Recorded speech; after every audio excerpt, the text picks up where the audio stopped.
All right.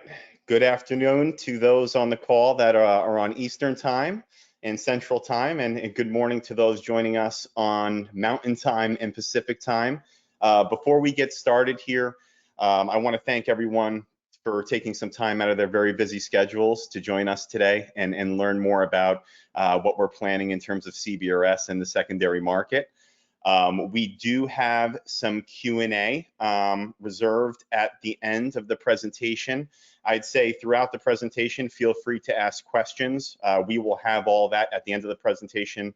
In the event we don't have a chance to address it, we'll be sure to get out to each and everyone individually and address any questions or some additional clarity that might be helpful to you.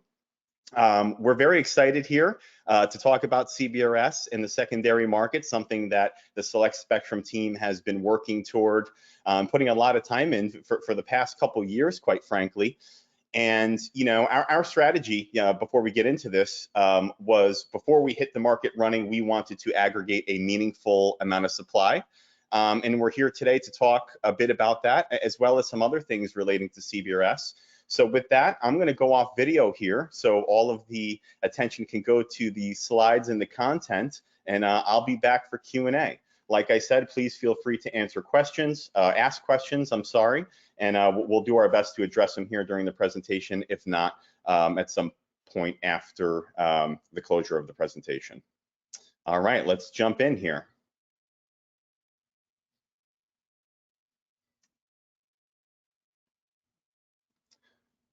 All right, so first to start, just a little background about Select Spectrum, which I think would be helpful. We are a licensed spectrum brokerage, been around for over a decade, and we provide brokerage, marketing, and transactional advisory services to a wide range of clients, typically license holders and representing their interests in monetizing their asset via sale or lease. Currently, we actively broker licenses across about 24 spectrum bands, and we facilitated well over 300 transactions amounting to more than $500 million in proceeds for our clients. We've been involved with CBRS for a long time, going back to what many of you remember as the MN days, when the structure of the band was very different, and you had this nationwide license, site-based license, that was shared between 3650 and 3700 megahertz. Another thing we would note is we actually also participated in Auction 105, supporting a bidding consortium and providing bidding services for a unique group of organizations, as well as an acquisition group that successfully obtained over 35 licenses in 35 counties across the country. And it was more so the intent of that participation was to get a head start on the supply rather than directly speculating on spectrum licenses.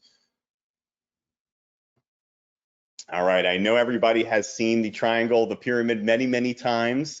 I'm not going to spend a ton of time here, but I think for those on the call that are not up to date on the structure of the CBRS band, we just want to hit this really quickly. So tier 1 are the incumbents, mostly consist of the military radar systems along the coastlines and protected by environmental sensing capabilities, as well as licensed fixed satellite earth stations and protected geographically in their respective geographies. Tier 2 is exactly what we are here to speak about today, and those are priority access licenses, also known as PALs.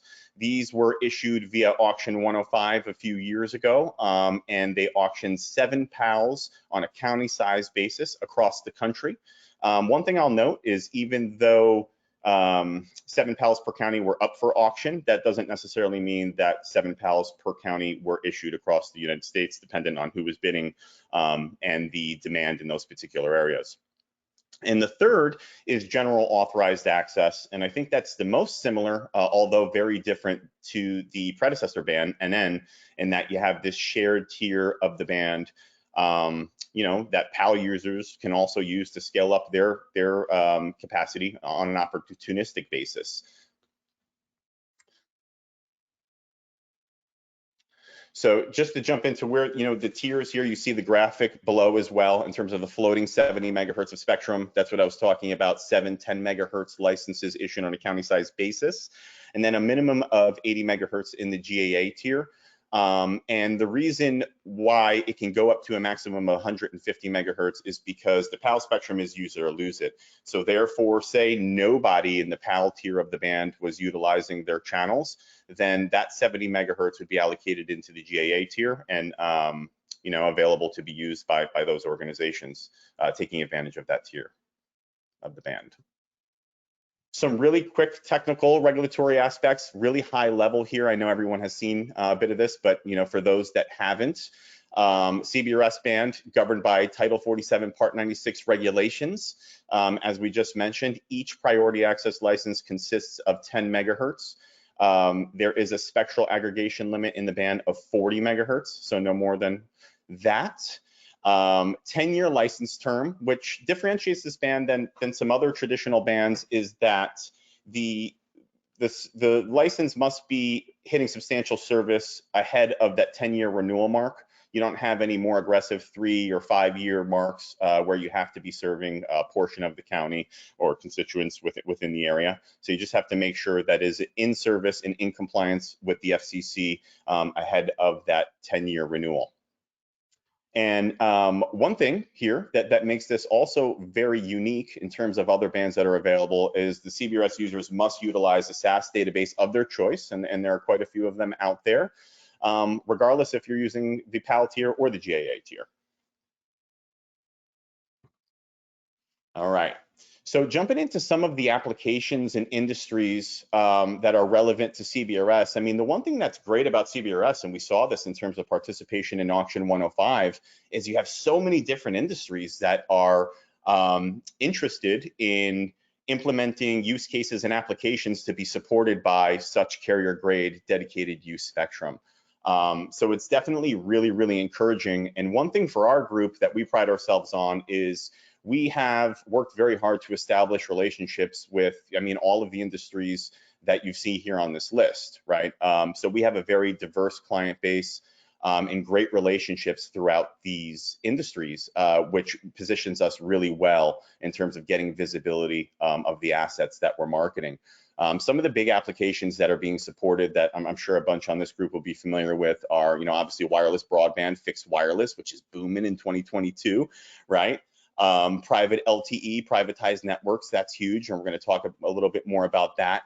Smart city, of course, mobile data, IoT, video surveillance, and you have a few more there as well, and I'm sure the list can keep on going, but we wanted to put together a concise group here. Really quick too, and I think this makes sense going through, is a quick primer on spectrum rights, and we have a great analytics team at Select Spectrum who put this together, and I really liked how they put this together, so I wanted to include it in today's presentation. So, there are a few different things here that are reflected. Title rights, you own the license, you're the licensee, capacity rights, and usage rights. There are so many ways that this can go. So, for example, a licensee could lease to their lessee, an organization looking to use the spectrum, and then dependent on what that lessee negotiated with the lessor in that contract, they can also have the ability to sublease that spectrum within the geography that they negotiated for.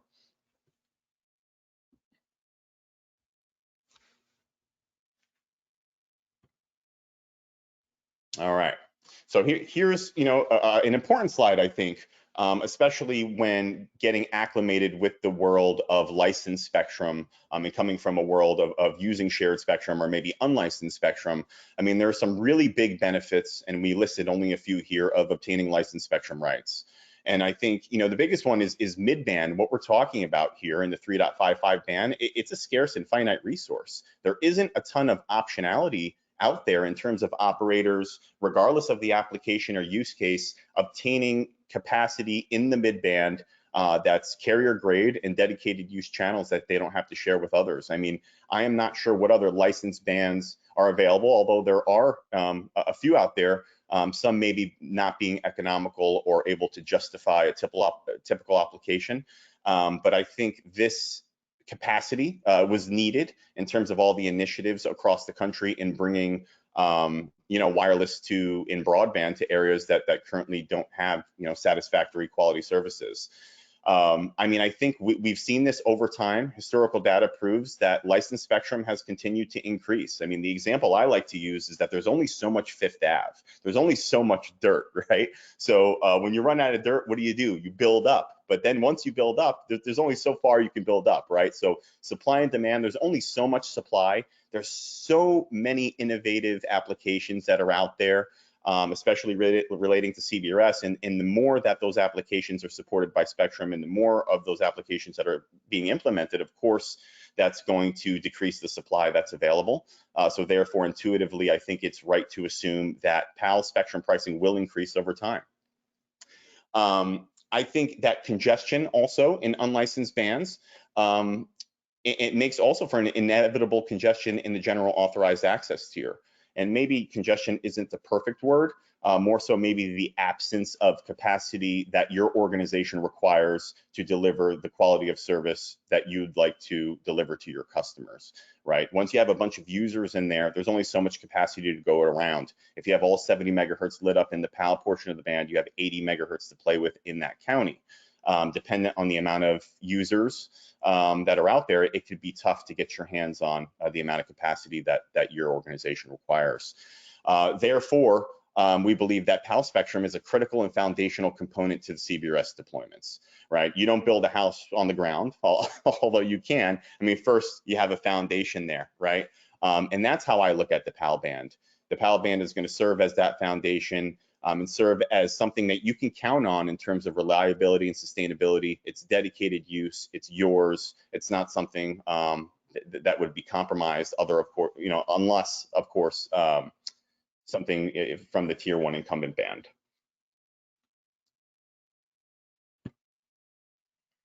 So big picture CBRS considerations, and I think this more so speaks to maybe the WISP community or the private networks community, in that, the FCC established a licensing regime that did not mesh with the preferences of, some of the interested parties. So one big example of that is the geographic basis of these licenses. There were a lot of operators that advocated for census tract size licenses rather than county.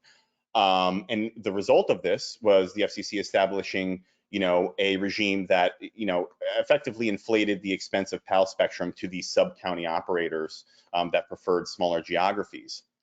And the solution to that in our world is matching license holders in the diverse group of prospective users and stimulating the secondary market by matching the footprints of operators on a sub-county basis to the capacity, right? And we're going to talk more about geographic partitions throughout this presentation. From the perspective of licensees and lessors out there, it also produces the opportunity to get the most value out of the county and the asset that you want at auction. And one thing I would also notice, mention in being that there are IoT applications that people are also interested. I mean, we're going to talk a bit about geographic partitions. I think it'll be a bit more infrequent, but also there is the opportunity to perform spectral disaggregation, right, in the event that you needed less than a 10 megahertz channel.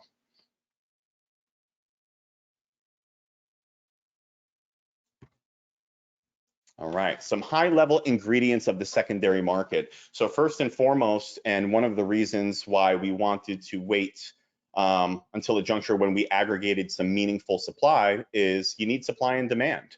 It probably doesn't make a ton of sense in drumming up a ton of demand until you have some supply to address it with. So that's one of the big moves and one of the big steps that we are taking. And we'll take a look at some of our new inventory that's constantly evolving. Secondarily, matching relevant operators with license capacity where they need it, right? We've been talking a lot about the registration of these transactions and all that good stuff, but preceding all of that, we need to match the licensee and the relevant prospective user. Streamlining the transaction is huge. I mean, a ton of the people that I have come in contact with, they're not negotiating these sorts of deals on a daily basis. They're focused on, deploying networks and serving their customers. Therefore, a intuitive user interface, which we plan to release via our CBRS Direct platform, I think will benefit the market wide scale. Geographic partitions, which we spoke a bit about today, again, supporting the operator demand for smaller geographic licenses and providing the opportunity for licensees to obtain some higher returns by subdivision of the counties. Flexibility is huge too, and I think the CBRS market, we're going to learn together here. This is a new thing. It's different than your traditional spectrum bands. It's different than your traditional spectrum transactions. So I think, again, licensees and prospective lessees, we're going to learn and move through this together in terms of lease durations and economics that work for both parties, because that's how you get a deal done. It takes two to tango, right? Searching, and I'm going to kind of lump search and diligence. Something else that our platform is going to provide is a platform in a resource that you can conduct diligence, learn more about these assets before you start to generate and wrap your head around what the economics or commercial terms of such an engagement would be.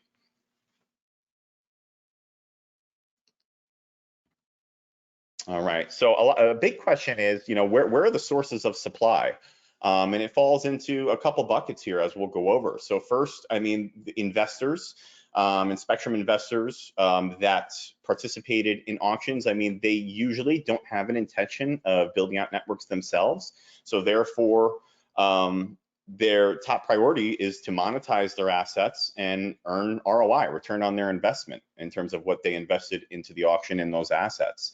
So, I think that would be a very large source of supply from our perspective, as well as operators. And again, geographic partitions and the opportunity that produces, organizations that may just be operating in the eastern portion of the county and don't have any plans of operating in the western portion. Therefore, why not generate a complementary revenue stream and earn some return on that asset that you invested in, while being able to serve the customers in the areas that mean most to your organization. Again, we have a lot of news coming as it relates to our CBRS Direct platform that is going to make for an efficient and effective, streamlined way to transact PAL spectrum rights.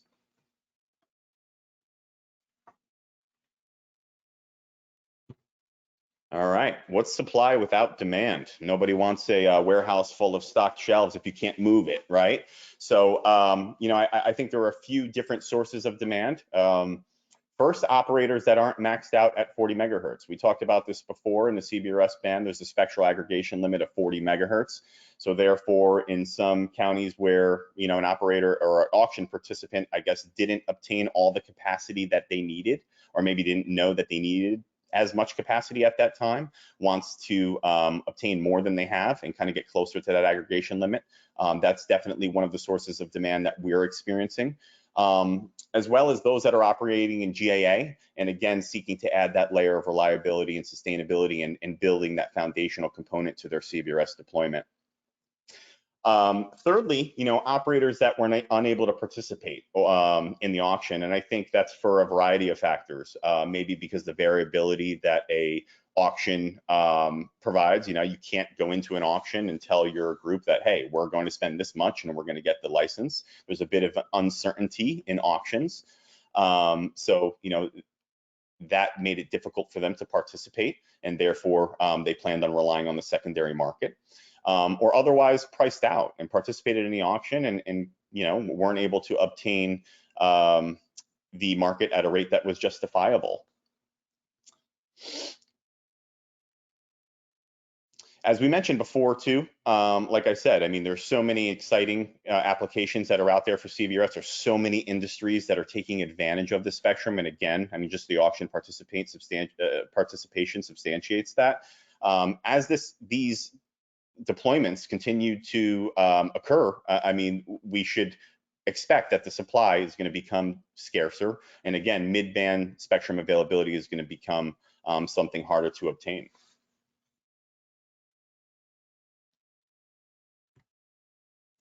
So this graphic, I think, is really helpful, and I think it's most relevant to the operator source of demand supply that we just spoke about a few slides ago. So, in this here, and I'm not sure if everyone sees my mouse, but if you do, it's here.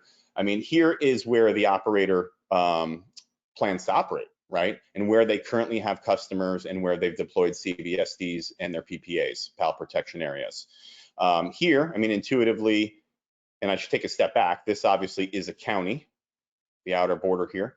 So jumping back here, this is where, hey, we're not operating there now, but that's in our pipeline and in our forecast, and we plan to go there soon. So we're going to reserve that area for our future deployments.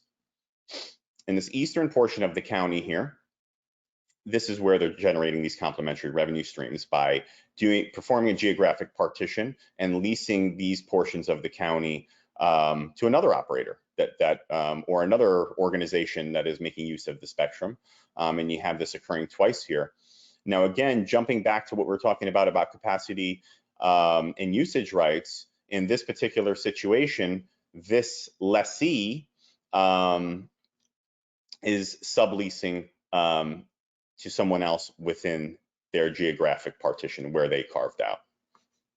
Now, if you wanted to look at this from a different perspective and ignore the CBSDs that are deployed, I guess, this is also a good representation of how a licensee may monetize and make the most use of that county and obtain the highest returns by carving it up a few different ways.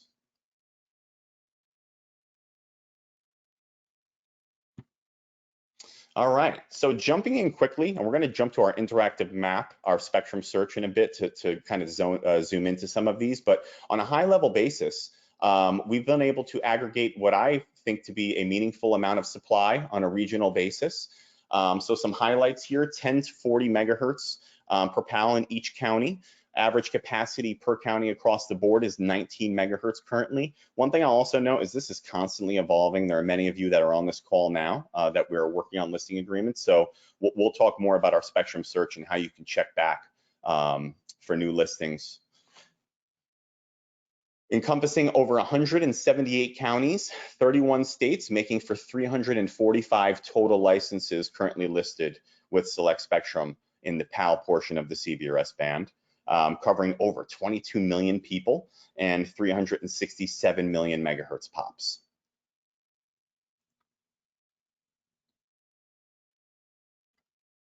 All right, so with this, I'm going to jump out for a moment and we're going to go and take a quick look at our spectrum search.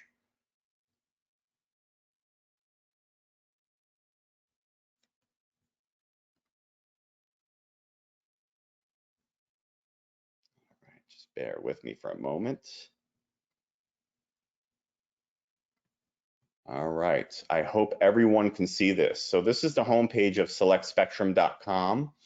And to get to the spectrum search, I think you can scroll down here. You can get it here. We're going to go through the drop-down menu. Now, in each one of the bands that we represent, including CBRS, we have some more in-depth information that you can find here if you want to ramp up your intelligence on the band, technical stuff, regulatory, some background, some prior webinars, and some spectrum information memorandums and summaries, again, giving you a little bit more of in-the-weeds view of the bands. But let's go to spectrum search.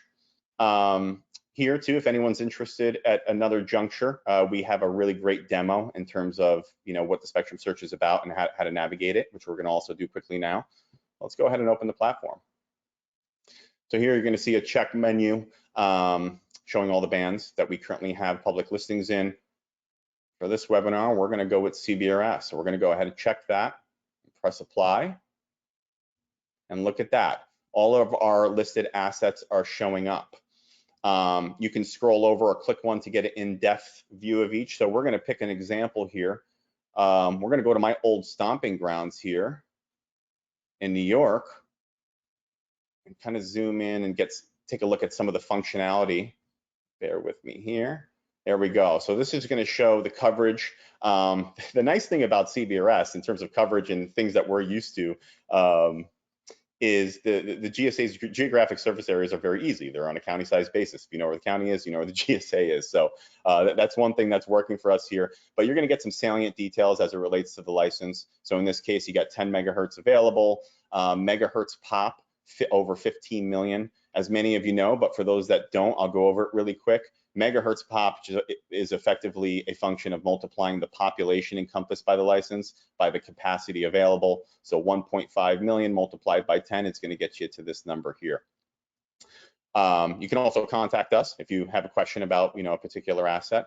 So you can open the map in a new window if you want to take a grab of it, or download it on your computer for other diligence that you and your colleagues may be doing. And you also can get into the FCC report here, which will bring you to the FCC ULS and give you some more information as it relates to the license and what's reflected on the FCC.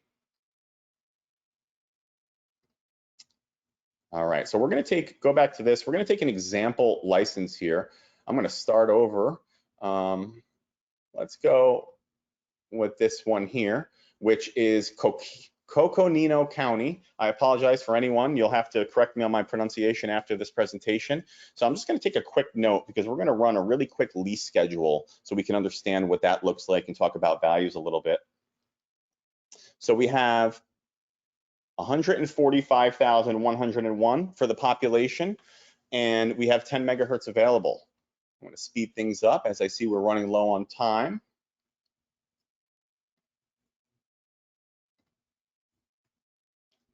So this is a great tool here. This is our Spectrum Marketplace Lease Value Calculator. We use this for 2.5 traditionally in the past, but I think it definitely works well here in terms of understanding what a lease looks like. So in this case, 10 megahertz was the capacity for that license, and the population, I believe, was 145,101, which is going to get us to that 1.45 million megahertz pop number. So again, from your company's perspective, you can understand what leases look like, what the unit rate looks like as it relates to that lease schedule and what the net present value is of that deal. So again, let's just run an example scenario here. Let's say that your organization said, hey, we are willing to pay $2,500 a month for this particular license. Let's see how that works out in terms of trying to furnish a proposal to the licensee. So this works out to $30,000 a year, and it jumps up 3% on an annual basis. You can change this to anything, right? If you want to have a flat lease, it'll update accordingly. And mind you that this is all available publicly on our website, so you can download this and take advantage of this tool to come up with some estimates. Let's go with a 4% annual increase. Again, for example's sake, that would dictate a 16.5 cent megahertz pop proposal, which includes $12,600 down. So again, feel free to download this from our website, as I think it's proved to be a very valuable tool to people in terms of planning what's feasible in terms of economics for these sort of engagements. For this particular example, we're running a 10-year term. So this deal would equate to $372,000 over the 10-year term total for the usage of that 10 megahertz channel in Coconino County. Again, if anybody has any questions as it relates to this, feel free to reach out directly. Okay.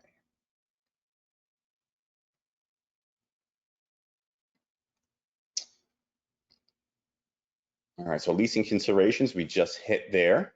Now, one thing that I will mention is that, one thing that CBRS has generated is forced us to do is to think about value a different way. The general megahertz pop, unit of measurement is not going to work for, say, industrial applications where you're partitioning the license geographically to encompass those operations, or other private network applications where you really aren't encompassing pops.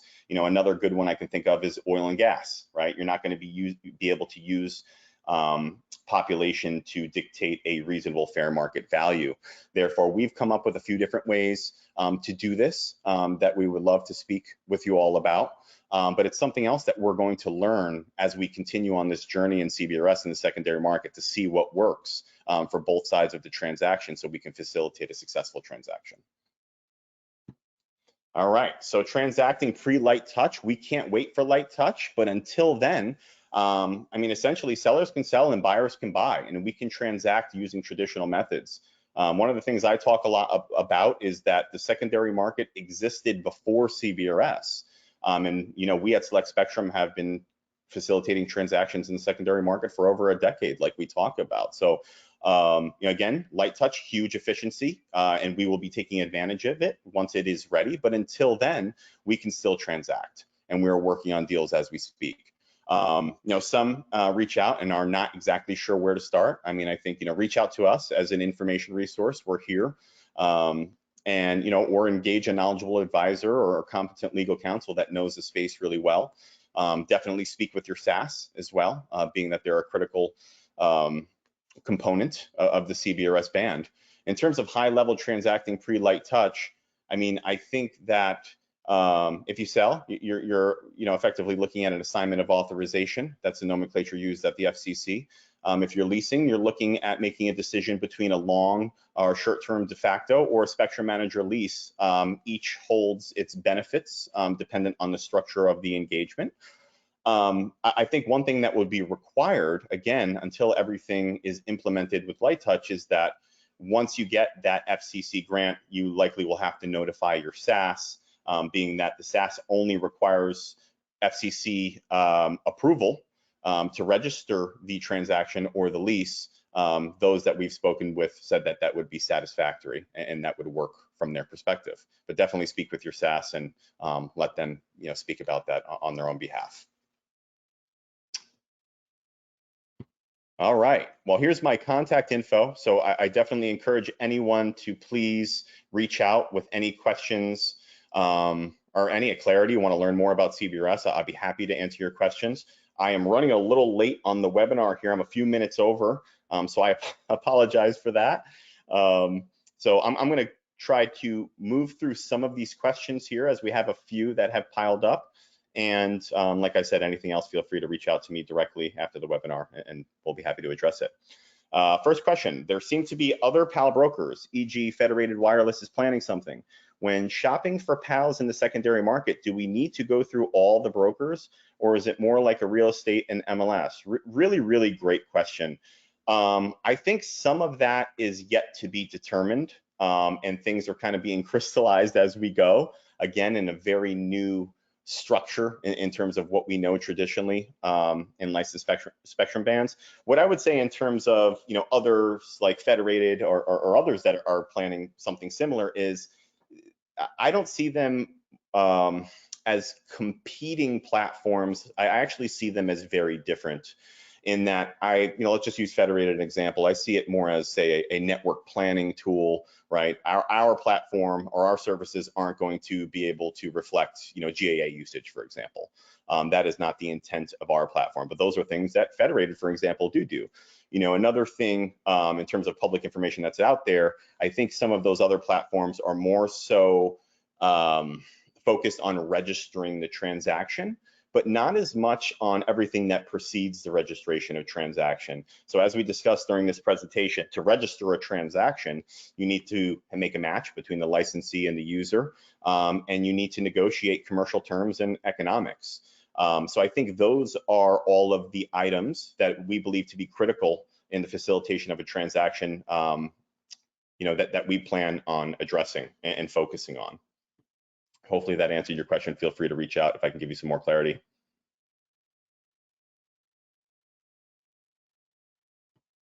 Okay. What do the blue areas indicate on the map? So really, really good question. Let's go back to that really quick. So one thing that I should note is on the spectrum search, it doesn't show you, it's not a depth map.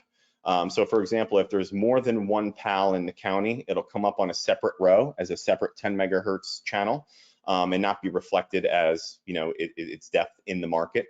This map we're looking at now is a depth map. So you can go to our website. We don't have the key just in terms of there wasn't an abundance of space to fit everything in there. We just kind of wanted to show the coverage more so. But the deeper blue that you see here, the deeper the capacity available. So anything that is dark blue, I may be mistaken, I believe that there's 4 PALs there. You can check our CBRS page and various other places on our website, and there'll be a key included as well, which will tell you how much depth is in a particular market.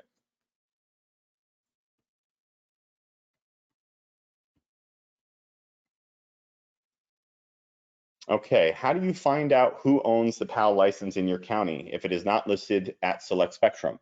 Another great question.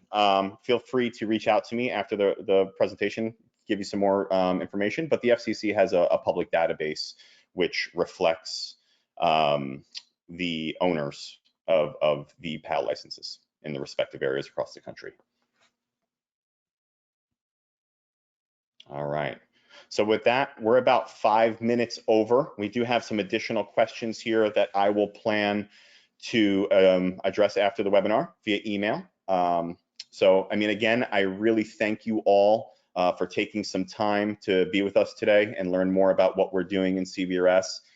Please look out for future correspondences and information as it relates to our evolving inventory and more milestones as we push forward. And, you know, again, please reach out with any questions. We'd love to hear from you. I hope you all have a great rest of your day.